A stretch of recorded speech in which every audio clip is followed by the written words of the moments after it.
It's been more than 2 years since Raymond Vogelman died while in custody. His loved ones are still seeking answers and demanding change. Tonight, they spoke out in front of the Citizens Law Enforcement Review Board.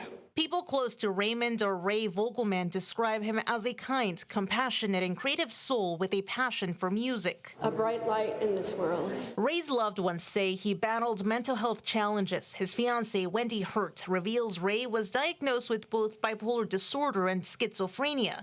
In 2022, Ray was in custody at the George Bailey Detention Facility. He was beaten to death in the most brutal possible fashion after 2 previous beatings and 2 previous trips to the hospital.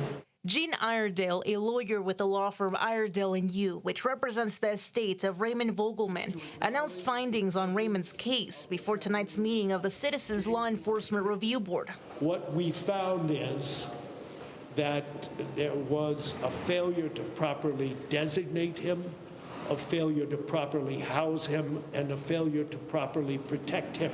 Iredale explains Ray was originally properly housed in safe housing where he was observed and protected, but then he was put in with the general population where he was subject to repeated and dangerous attacks, according to Jean. And 911 was not called in a sufficiently rapid time to allow him to live. The medical examiner ruled Ray's death a homicide. The autopsy report stating the cause of death was multiple blunt force injuries. The San Diego County jail system failed him.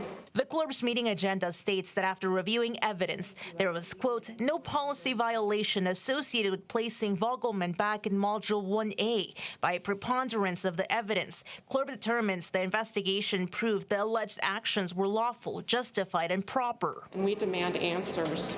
We call on CLURB to investigate why vulnerable people are placed in dangerous cells without proper monitoring. A demand for answers and change is what Ray's loved ones continue to seek as they keep his memory alive. And we still have no answers. We demand the truth, and we demand justice for Raymond Vincent Vogelman. And to learn more about the findings announced by the legal team representing the estate of Raymond Vogelman, visit the online version of this story at cbs8.com. I'm Esmeralda Perez for CBS 8.